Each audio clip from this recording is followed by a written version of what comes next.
Good evening and welcome to the Lotus Flower podcast. I am your host, Dr. Pamela Robinson, and I bring you greetings on behalf of my husband, Curtis L. Robinson Sr. We here at the Lotus Flower podcast aim to educate, empower, and equip our listening audience with culturally relevant, spiritually uplifting educational topics. The common name for the lotus flower is the water lily. It has the characteristics of opening in the morning and closing during the night. The lotus flower grows in muddy, murky waters to rise above those treacherous situations and bloom into a beautiful pink and white flower. It signifies the strength that lies in the lives of most of our guests that come on to share with us. Our guests are full of determination, resiliency, and drive. And for that, we're grateful. We are grateful that we've had over 50 guests on the podcast since its inception. And we've had favorable reviews from our listeners regarding our podcast guest. This evening, we have a guest with us, and he's coming to us for the second time. He was one of the first guests that we invited on the podcast when we first started last year. His name is Wayne L. Bond II. Mr. Bond has been an employee at Western Michigan University since 2011. He joined the WMU Career and Student Employment Services Department in 2007 as a career development specialist. He brings experience working with people all over the world. His role is to establish students at Western Michigan University as they prepare to graduate from the university. In his role, he works with a variety of cultures, making decisions at a at an administrative level. He prepares the students for their aspirations as they matriculate into the world. Wayne graduated with a BS degree in biology from Albion College, where he was a member of Sigma Nu Fraternity and the Collegiate Basketball team. Wayne completed his master's degree in 2015 from WMU within the Political Science Department with a focus on international administration development. He currently has returned to school as an as a cohort member in the WMU Sociology Master's Program. He is not, when he's not working or studying, Wayne can be found relaxing with a book or catching up on his favorite shows. When the moment calls for it, Wayne can also be found hiking with his German Shepherd or traveling. While graduating from high school from Portage Central High School, Wayne grew up in a military family and he was exposed to a wide range of languages and cultures. Wayne has always been a fan of literature and has finally found a way to put that passion to use. In early 2020, when the pandemic hit, he did everything he could to find out how to help his community. In his pursuit to help his community, he did everything from seeking to join the National Guard to volunteering at food drives to even giving back in nursing homes until in February of that year when a childhood friend of his asked him if he would read to her classroom. It was a virtual reading while the children were in school in Arkansas. Apparently, while reading to the class, the children were their most behaved that they had ever been all day. So the teacher was very impressed by this. And upon the completion of reading the story, the children asked Mr. Bond if he had a YouTube channel. And he said, "If I had a YouTube channel, would you watch it?" And the children said with a resounding answer, "Yes, we'll watch your channel." And the rest is history. Now, Mr. Bond has also started his very own YouTube channel entitled Wayne Reads. Be sure to like, comment, and subscribe to his YouTube channel. Once again, Wayne Reads.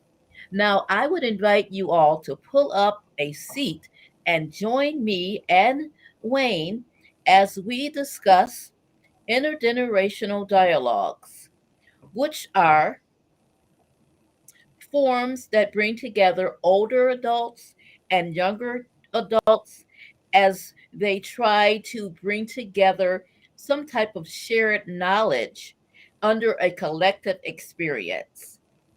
Now, at the end of this podcast, Wayne has agreed to read a short story by Virginia Hamilton, an African American children's author. Welcome, Wayne, to the Lotus Flower podcast once again as our featured guest. Hello, thank you for having me. Can you hear me You're okay? welcome. Yes, you're very Awesome, welcome. awesome, I'm so awesome. excited to have you back again. Now, I'd like for you to tell us a little bit when we talk about generational dialogue. I'm going to have us just chime right in and you tell me, what do we mean by generational dialogue? Well, I think it really comes down to the common ways of engaging between the generations and how, especially now, but it's really since my generation, the millennials kind of hit the scene, that there's been this like bumping of heads, if you will. We all are aware of the millennials jokes. Millennials don't do this, millennials do that. And now lately there's the okay boomers and all that kind of thing. So the engagement has met multiple times with friction in a Mhm. way that generations may starting to develop ideas about each other that may be warranted or not, but just necessarily don't have the best ways of discussing. Mhm. And when they may be warranted or they might not be warranted, and that they have that generational gap in there where sometimes they find it different to discuss those issues at hand. Why do you think that that is prevalent at this time? Well, I it's a general statement, but in many cases, a lot of, especially within the United States, there has been a more falling into this notch of not wanting to be wrong about certain understandings, dialects, and it's not necessarily that people are wrong, but Hmm. when they're conflicting, especially intergenerationally, there is the perceived notion of a right and a wrong. So there is just a lot of friction that comes within this current era where I wouldn't say one side or the other is right or wrong, but there is a dynamic where they can't really even engage on an equal playing field or equal footing. And when that happens, then it definitely leads to abstract conflicts between the two generations. And when we see that happening, then we have what I'd like to call generational issues. And intergenerational issues are conflicts that either have a conflictual situation going on that is abstract, as you stated, between those two generations, or it also can involve an inclusiveness of prejudiceness against another generation. And so, hence, we coined the phrase generational gap. Now, I know with myself being a middle-aged woman, I find myself in that generational gap because I have children that are millennials, and then I also work with the populations that are Gen Z, and then I work with populations that are older adults and younger adults. So I'm right there in the middle Now, where would you describe yourself in our generation? Personally or professionally? I guess that's a good way of initiating that question. Because Hmm. personally, personally, I do see myself as an outlier from my generation. I try not to fall into like camps or these things or that things. If I were to give myself a label, it would be a nerd, really. Like, there's not a jock, not a political junkie, not this, not that. So I consider myself personally, um, I've always kind of been a wallflower, and I've always kind of been like the new kid who was doing their own thing. So I've really just understood that as just a part of life that I'm comfortable with, and that's just where I am personally. Professionally, when Hmm. discussing intergenerational engagement, as a career advisor, I'm very at a very interesting crossroads of working in a university where there are going to be alumni who are changing jobs or forced back into the workforce who are the same age as my parents, who do need to be updated, if you will, in a way of being able to approach the job force because it's a completely different approach to what they were used to, even Hmm. down to what's included in resumes and how cover letters are structured. So there's that.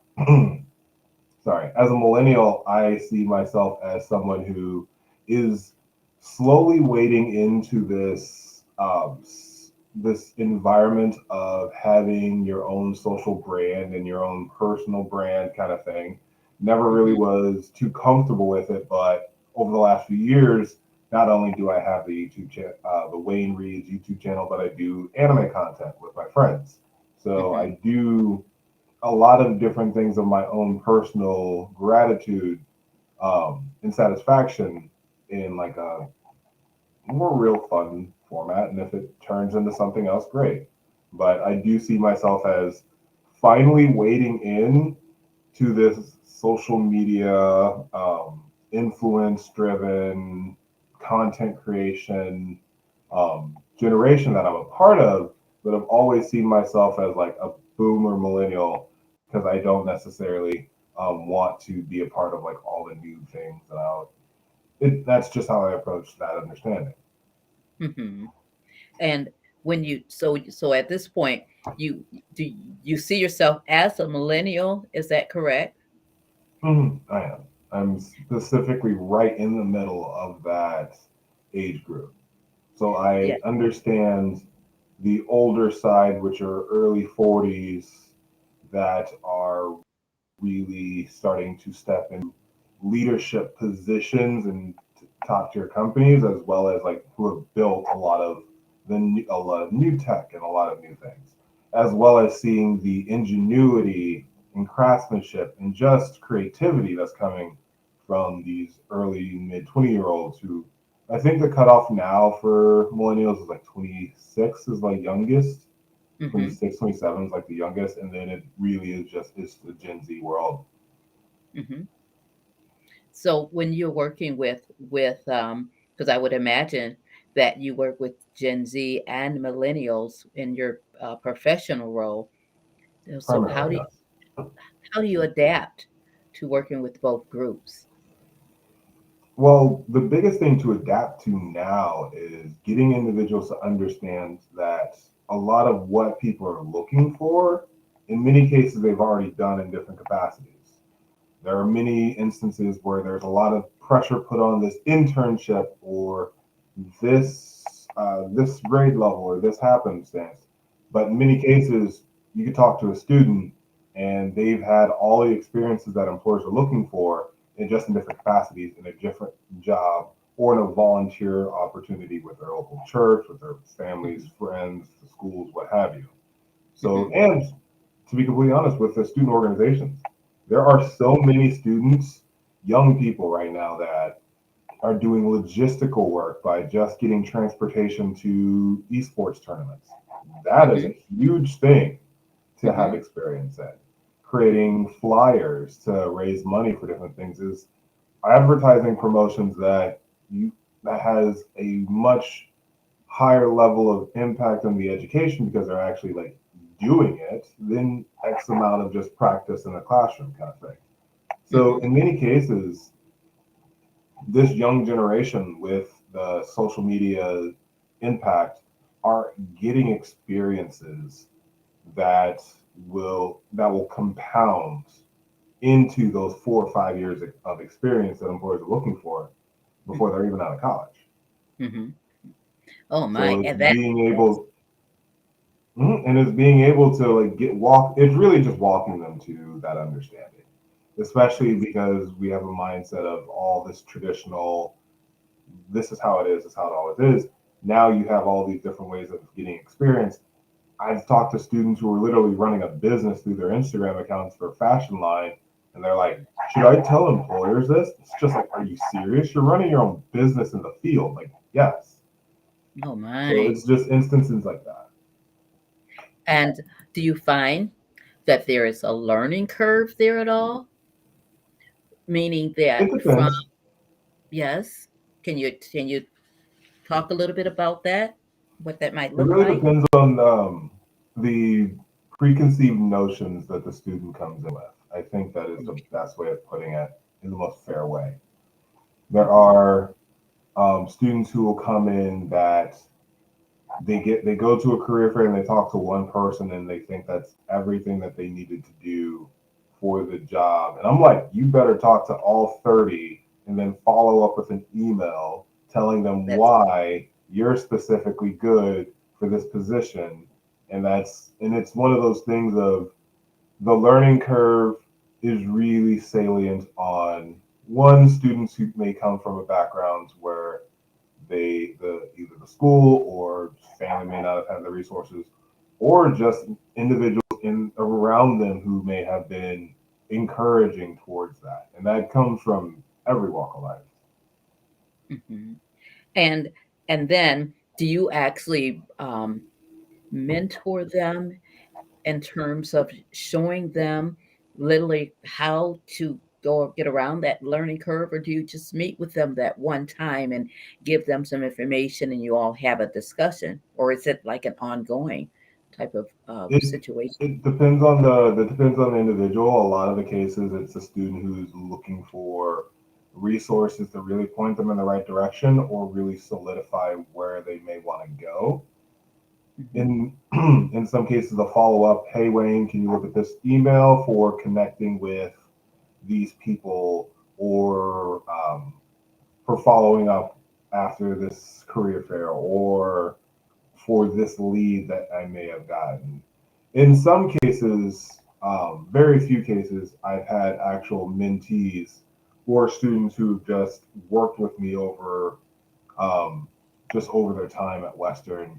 Hmm. That is enough. That is more of a personal, like official. You are a mentee. Like we will meet separately, and I think it's happened through this program twice. I've Hmm. had 7 at Western.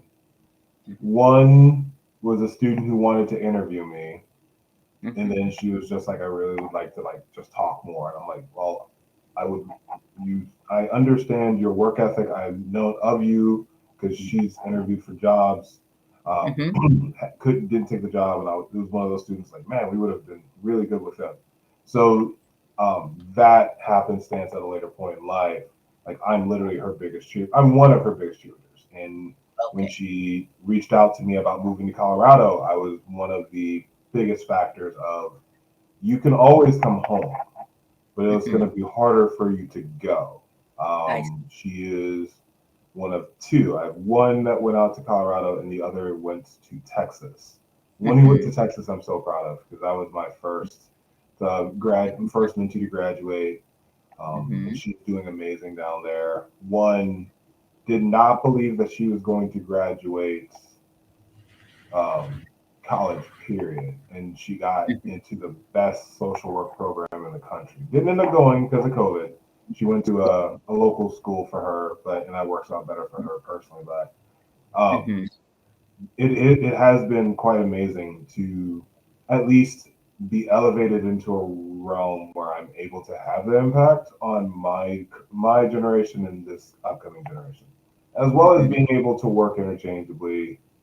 I don't know if someone necessarily older than me would like to say, "Oh, I'm his mentee." I don't know. Actually, that could be a whole ages thing. That could be Yes. a discussion for later. How does the Yes. mentee dynamic work? Do you have to be older, or do you just have to have more experience? Yeah, that could be. That could possibly be. But I A know discussion for from another time.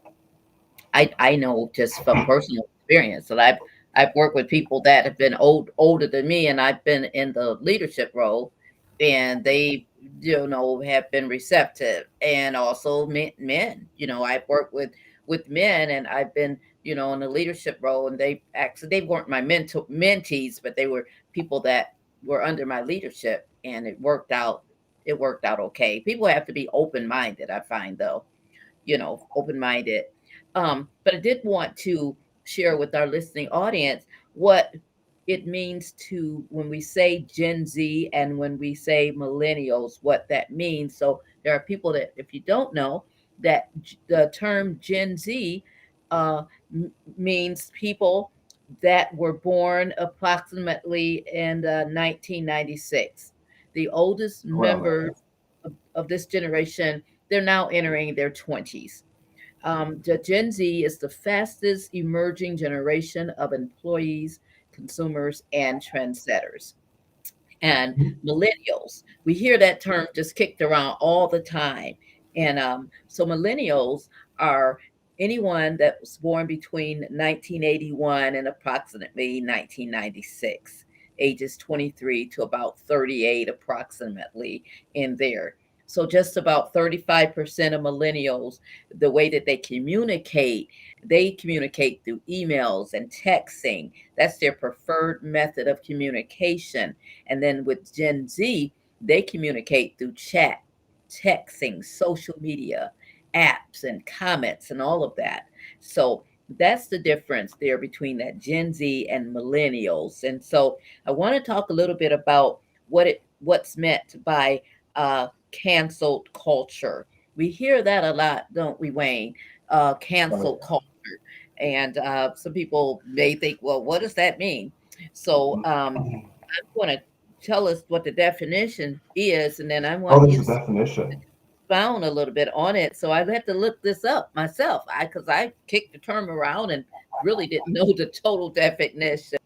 So, cancel culture or called out culture is a modern form of ostracism in which someone is Sure. thrust out of a social or political circle, whether it be online, on social media, or in person. So that's what cancel culture means. Now, have you had any experience with that, or have you? I've certainly have you've heard the term kicked around, cancel culture.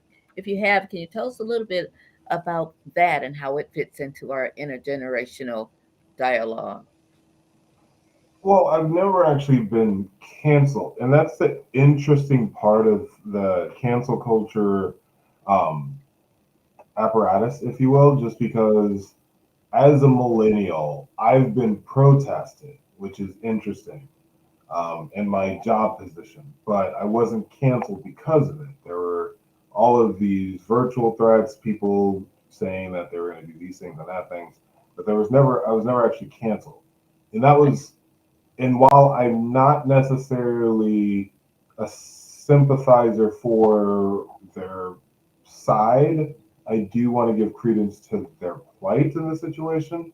Mhm, It was over the Vietnamese flag and mhm, the descendants of Vietnamese refugees who were did not like that at being at an international event. And as a person who ran it, I had to bear the brunt and instead of my Vietnamese students who were literally from a generation like we had nothing to do with that. We're sorry. So mhm, in that regard, I have had experiences of much greater magnitude for people with actual grievances.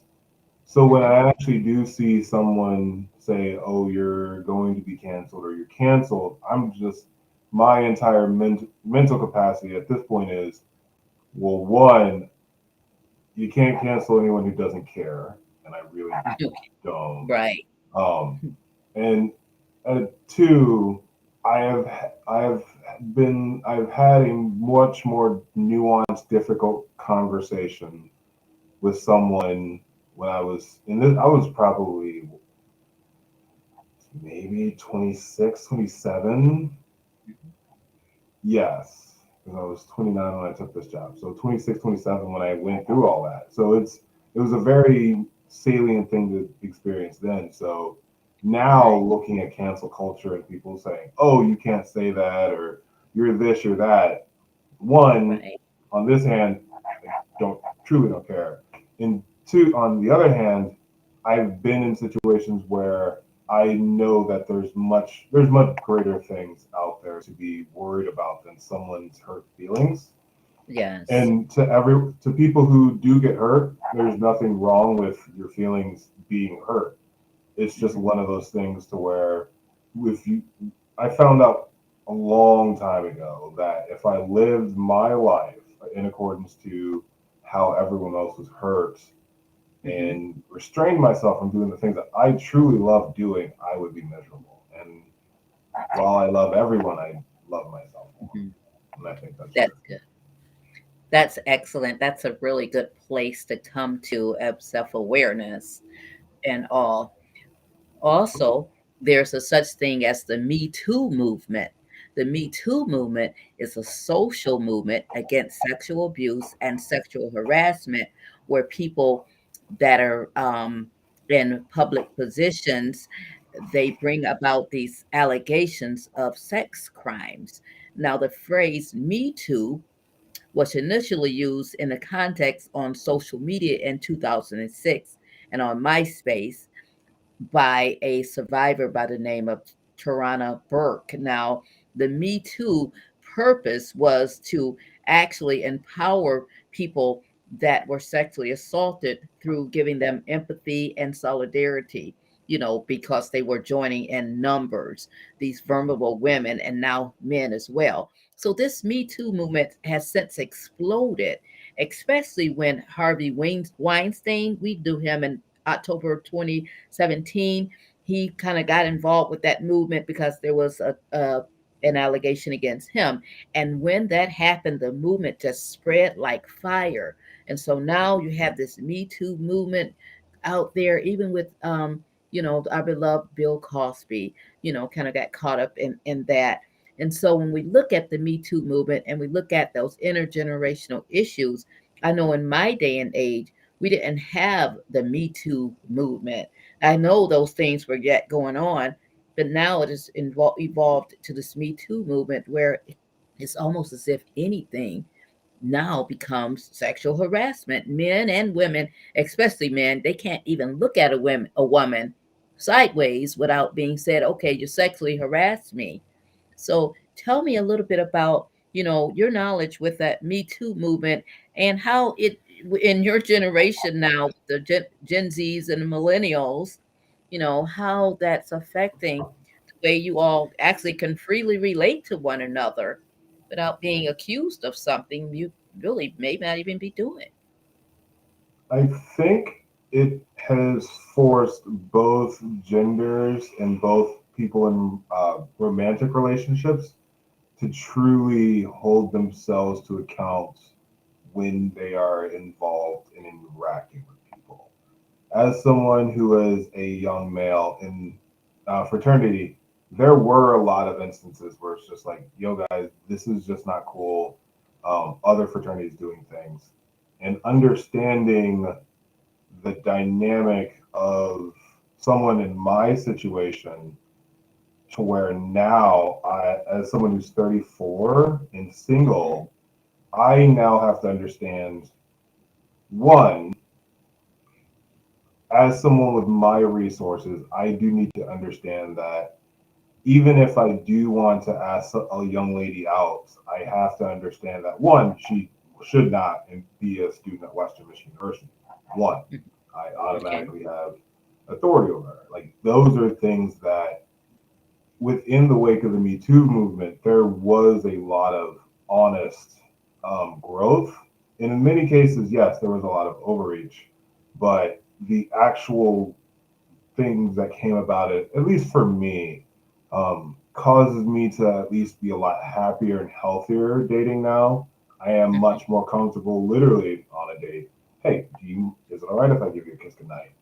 These are things that a younger me probably would have gone in on, or a younger me probably would have still invited someone on a date, even though I may have had a resource that they wanted. And it's just like, even though you're not holding it over their head, that is Mhm. still a power dynamic that I would never want to be in. I see. So, in my opinion, yes, there were a lot of things about like dating in the workplace. I believe it's very uncomfortable anyway. It's a very uncomfortable process. If anyone made it work, I'm happy for you. But I learned when I was 16, never look for honey where you make your bread. Like that's I something see. I've been saying for well over Can you say 15 that again? years. That quote.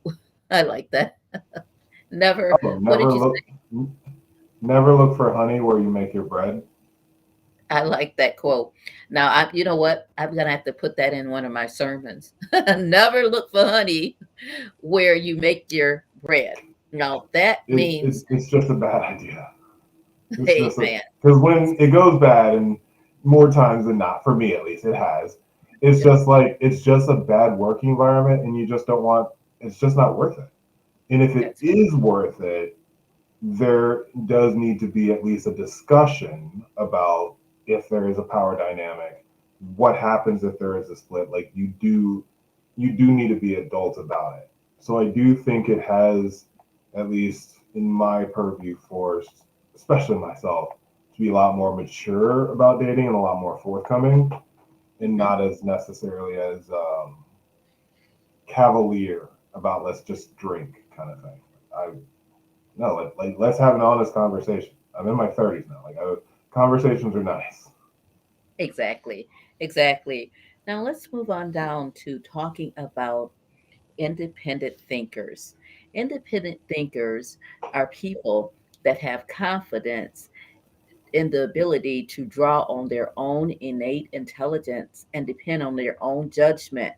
They have their own views, their own values. They kind of are self directed and self guided rather than waiting for someone else to validate how they're thinking and what they're doing. They move and march at the beat of their own drum. Now, tell us a little bit about what it means to be an independent thinker and let us know, are you an independent thinker? Do you consider yourself that or not? And if so, And why? to be an independent thinker, you do need to be okay with balancing your framework and your point of view, and if and acknowledge when you are in a wrong, if there is a right or wrong, if there is a right or wrong in a given scenario, um, but also just generally if a certain purview is ill placed. Hmm.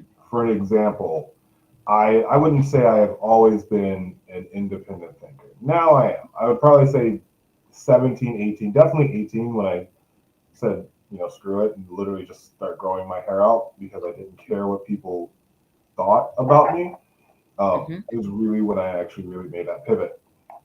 Hmm. But I would say very, very early on, there are lots of cases where um,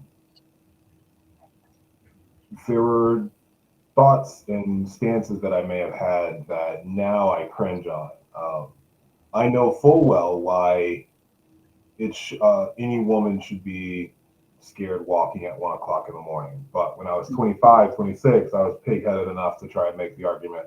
Well, I'm a black male and I feel scared walking at night around the cops, kind of thing. And I'm like, it's not even a one-to-one it's not even a one-to-one argument. So Hmm. being able to at least look back in those situations, one, acknowledge if it's about you or not, and then take yourself Hmm. out of the situation.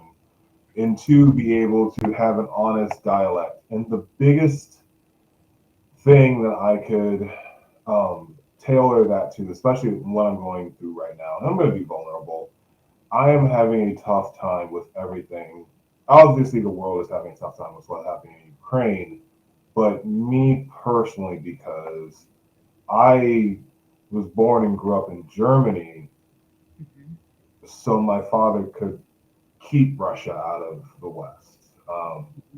And that is why I'm still so um, strong in my defense of our armed service members. So like right now, it is a very confusing time because of like there is kind of like a what was my childhood was gone for this, what was it for kind of thing. Russia's still encroaching.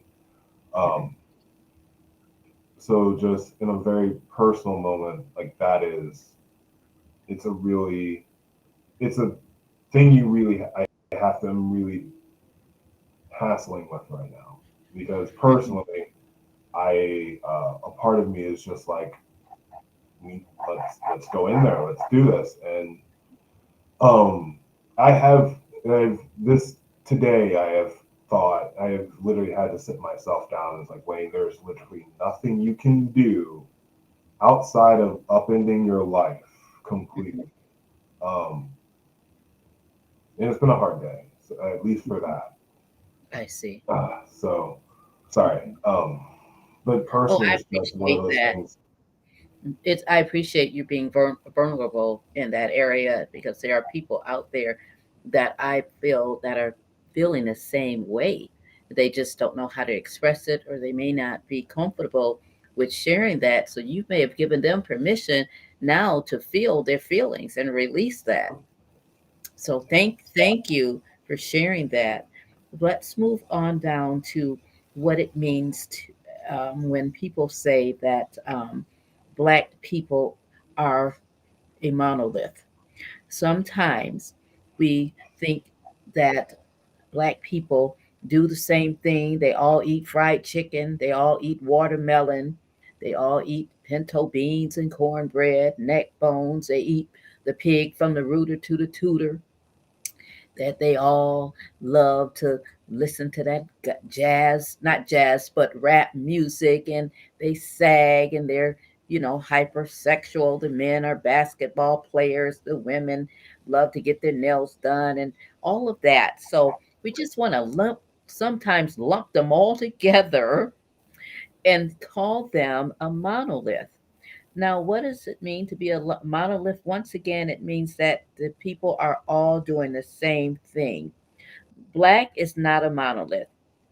So let's look at this together, Wayne, and let's kind of have a brief discussion on why Black isn't considered a monolith, but why sometimes through our when we talk about these intergenerational issues, sometimes back when I was coming up, we were doing things the same. We were all wearing afros, we had our bell bottoms, we had our wide collars, and we were black and black pride, and everyone was kind of going that same way. But now, as we got into I believe like probably 80s and definitely 90s, 2000s, we've had all types of, spin-offs of who we are as people. So, can you address a little bit of that under the umbrella of the intergenerational dialogue that we're having this evening? Honestly, I do think it's more of just more Black people are able to finally express themselves.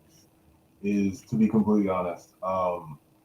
The Black conservative is a new quote unquote thing people are saying, but I have been in situations where I'm speaking with myself, a colleague, and a student employee. All of us are Black, and we were just having. I literally just asked the question: does it feel like only white people can be conservative? And they're like, yeah, no one else can really be have conservative values. And that's kind of where the monolith I do feel comes from.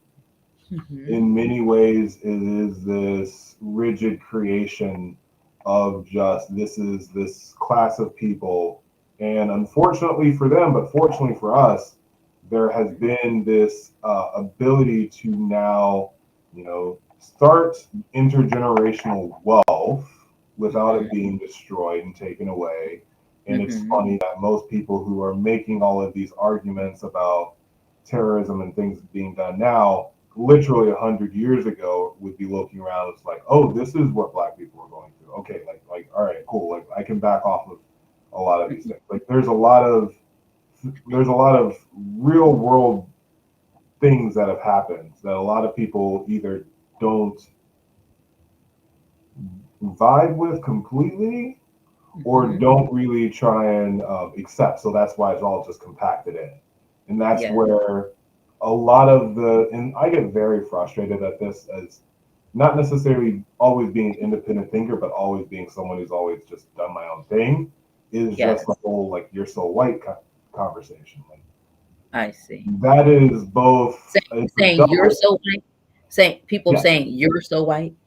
yes. Yes, Okay. because of how I talk and the things I'm interested in, and I'm just like, one, you're either telling me that because of how you view the world, you don't believe that Black people can be this smart, Yes. or two, you believe that because of how the world has depicted the Black monolith, that Right. anyone outside of that general purview of Black people are Right. now considered white, and it's Right. frustrating Yes. because it's literally a cultural thing. If it was only just white people saying it to Black people or other minorities saying it to Black people, it would be one thing. But I've been in situations to where I worked Mhm. at FedEx over holiday break, and I was in there with a young woman. First thing out of her mouth after talking to me was, "Is your mama white?" And I was just like, Oh my.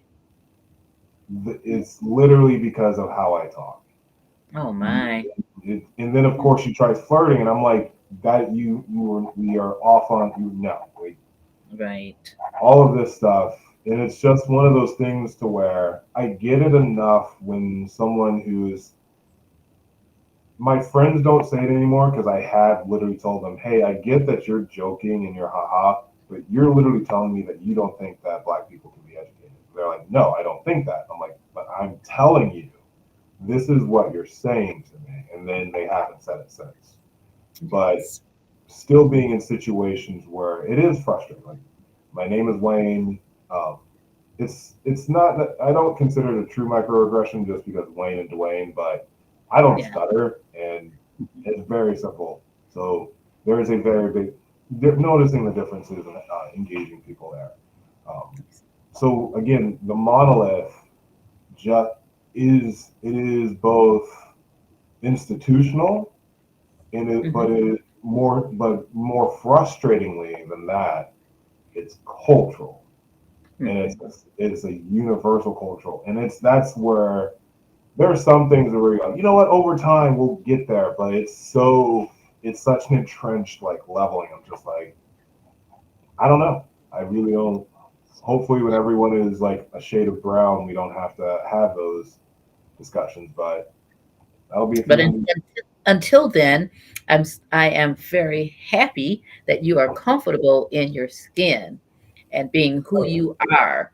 That's what I value about you, Wayne. That you are, an example of what it means to be an African American male. That I feel that you are doing very well in your career and in your education and in your personal life and your professional life, and set an example of how you can go forth and be who you are outside of what anyone else thinks. And so that is what I wanted to show our audience tonight through you coming on the podcast again, showing them another side of what it means to be an African American male in society that's doing well and marching to the beat of your own drum, and yet and still you're giving back to the community, you're helping, you're serving, you're selfless.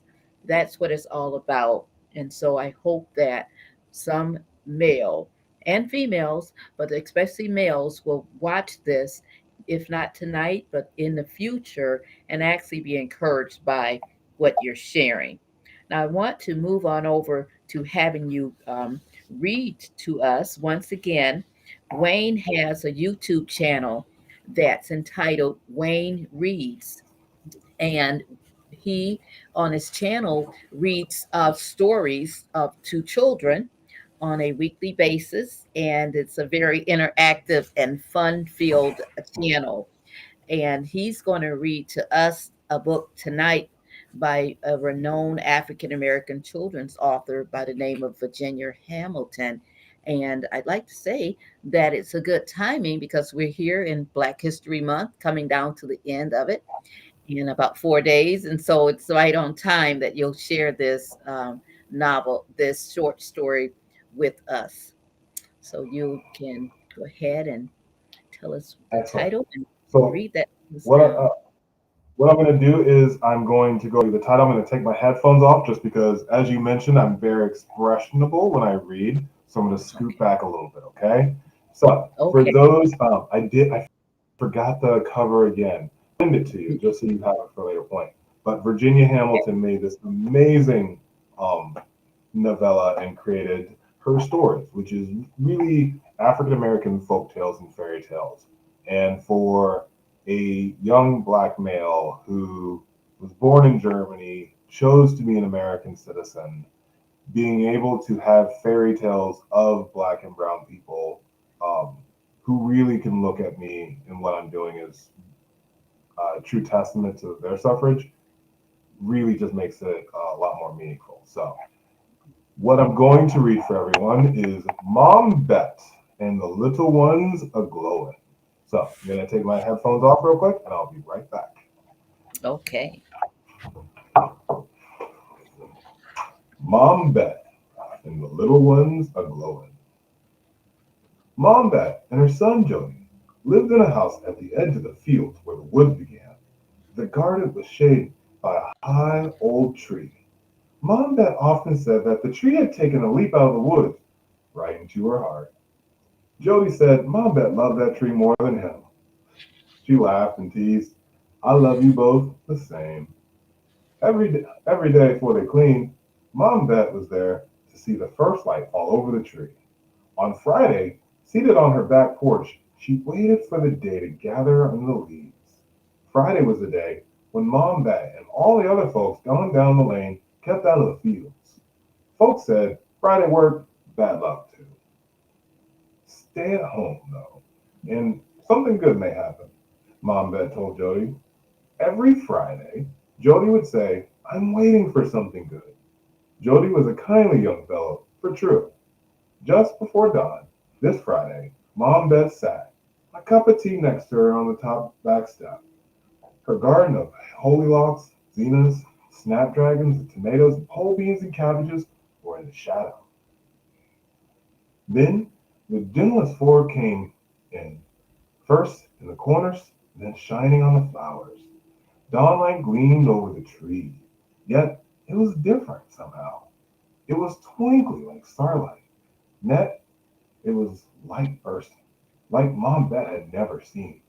Made her catch her breath and sit like a statue. The whole tree lit up like a Christmas tree. Streaking light breathed itself in a gentle sigh. It poured from the top of the sky to the stream down the tree trunk, spreading along every branch. Floating down with it came these perfect little ones.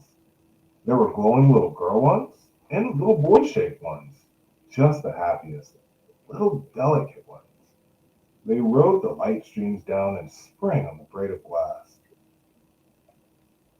They lounged in the zeniths. Two boy thems lifted dewdrops and tossed them to each other. All thems danced on the leaves. They fluttered and swayed, glowing like fireflies. Not one of them taller than 2 inches. Little hers and hims tiptoed on the cobwebs, Mom Bet told Jody later. Tiny sister and brother ones made cobweb swings on the branches. Oh wow, what a show they gave. Next Friday came. Oh, sorry. Oh, can I see them little ones? I'll get up with you next Friday morning, Jody promised. And he did too.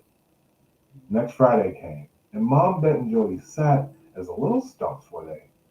The light gathered, streamed the blue heaven, and one perfect floating fairy herd came down out of the tree onto a light glow. She flitted before them long enough to smile, to swing in the cobwebs in an instant, and as the sun rose, she tiptoed up the tree from one leaf to the next. up into the heavenly light. She vanished as if she never was. Was she? Ever? A good luck gift to Friday? Hushed, sitting close there, Mom, Bet, and Jody talked about it a long time. That's all. Thank you. That was amazing. That story was amazing. I love the Thank you. way that you are so animated with the story. It really brings it to life. I love that. And also the dialect that's in the story. It's really Yeah. good to hear. And I would imagine when you're reading to children from different cultures that may never have heard that type of dialect, that's probably opens up a whole new world to them, maybe with some questions, I would Yeah. imagine. Yes. Yeah. And Exactly. and I love the way that our listening audience and our audience that's watching, they can't see this, but when I watch your channel, you have a little star that goes right up above your head. Tell us a little bit about that little star that you have. It kind of goes up there and you look and you point to it. Well, so I always believe that every story is an adventure. So with each adventure, I have a special guest. Starting the channel off, it was the characters from the books. That got a little time consuming. So I was able to get a few other guests that now join me. I have North Star, which is from the ones that you saw, and then I have Madam Owl, who loves reading. And later on this summer, I will be introducing a third special guest to the rotation. You'll have to Oh, watch to see. that's wonderful. I am an avid reader. I have a book club myself entitled the Lotus Flower Book Club on Facebook, and I just love reading. And people that are readers, sometimes they're classified as nerds because I've been reading all of my life. It's a way to escape. So I appreciate you spending time reading to children and actually stirring that gift up inside of them. You're actually building a community of people that are going to grow up one day and they're going to love literature just because of what you shared with them, Wayne. So thank you so much. Are there any last minute things that you'd like to share with our listening audience before we end the podcast? Other than National Reading Month is coming up, so start looking for some amazing books to jump into. National Meeting Month, is that for the month of March? It is. Yep. And will you be reading a special series during that month for National Reading Month, or will you just read as you are So at? Or we'll be continuing. As far as the channel goes, I actually just found what I'm calling my rhythm. So originally, I was just posting general show book series, and it would just go straight through. But now I'm diversifying. I have a long series, a mid series, and then a one-off series. So you'll get a mid-series video, and then you'll get a small one series video, and then you'll get the long series. Long series right now is Harry Potter. I'm finishing up the mid series with, I think it is the Watchdog and the Coyotes, and then I'll be jumping into the Mouse and his Motorcycle, and that'll be the mid series. And then yeah, the short series are really just the small videos. Right now, I think February and October will really just be the theme months, just because it's a lot, a lot of editing, but it's worth it. It's worth it. We just crossed 61 subscribers, which is really really cool. it's great. Hopefully, gonna hit 100 before years out. That's great. Sorry, before the first full year, which would be July, and we're on That's track to do that.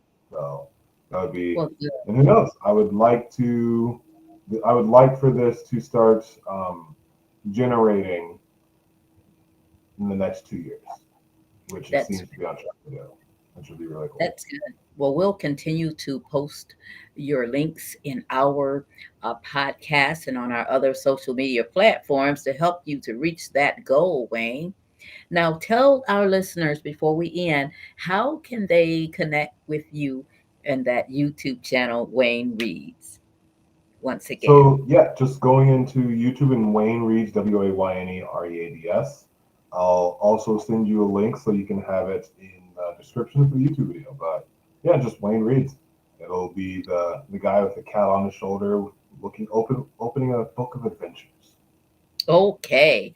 Well, thank you so much for joining us this evening, Mr. Wayne L. Bond II. Yes, thank you so much for being our special guest. And just know that a seat of welcome always awaits you here at the Lotus Flower Podcast. Thank you so Thank you for much. having me.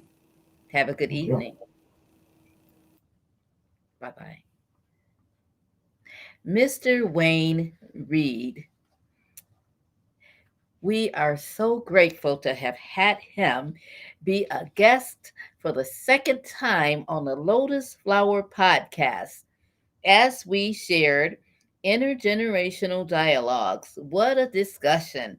What a discussion in telling about how the older generation and the younger generation sometimes have friction between one another when attempting to communicate with one another.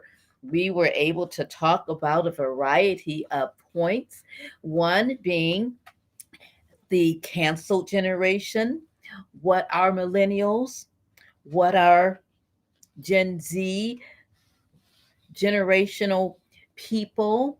We talked about what are generational issues. We talked a little bit about what it means to be in a canceled culture. We also talked about how African Americans aren't a monolith. We've talked a little bit about the Me Too movement as well. And then we ended the podcast with a short story that Mr. Wayne read by a renowned African American author by the name of Virginia Hamilton. I want you to be sure to go on to YouTube and look up Wayne Reads, his YouTube channel, and I want you to like, comment, and subscribe to his channel. He has a goal of reaching 100 subscribers by his first year, and that will be in July of this year. 100 subscribers. He's at the halfway point now, and I know that we can join together and help him to reach that goal of 100 subscribers for the Wayne Reads YouTube channel. Yes, thank you again for joining us this evening. And now we will have a word from our friends.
Online The Rock Dimensional Consulting LLC firm's mission is to build businesses on a solid foundation and equip leaders. RDC helps business leaders solve complex business problems, improve efficiency, empower teams, and implement long-term sustainable improvements. The hours of operation are 9 a.m. to 6 p.m. Central Standard Time. You may contact Dr. Davenport King via phone at 940-227-1615. The website is at www.lifeafterag.org and email them at rockdimensionalconsulting@gmail.com. Dr. Keitra Davenport King's business prides herself on the following motto: building businesses on a solid foundation. Then you've got to check out Jasmine's Fun Fashions. Jasmine's Fun Fashions is a locally owned mother-daughter consignment boutique located in the beautiful town of Morganton, North Carolina. They have over 14 years of consignment, fashion apparel purchase, and retail experience and pride themselves in providing excellent customer service as well as establishing long-lasting friendships with consignors and customers. Reach out and shop with them online via their website, jazzybiz24.7@gmail.com. However, if you're ever in the Morganton, North Carolina area, be sure to stop in the store, which is located at 304 Burkmount Avenue in Morganton, North Carolina, 28655. You may also call the store to inquire about merchandise at 828-544-5187. Their hours of operation are Monday through Saturday, 10 a.m. to 6 p.m. Eastern Standard Time. They serve their customers with the motto of excellent customer service. Located at 1614 West Main Street in Kalamazoo, Michigan, they offer outstanding customer service and believe deeply in giving back to their community. Mo El Katabi is the owner. Customers can shop in the store or online. Curbside pickup is also available. They also have a full-service salon inside of the business called Stephanie Renee's Salon. Be sure to check them out as well. You may reach the store for your online purchases via their website at www.calibeauty.com. Their hours of operation are Monday through Saturday, 9 a.m. to 8 p.m. and Sunday,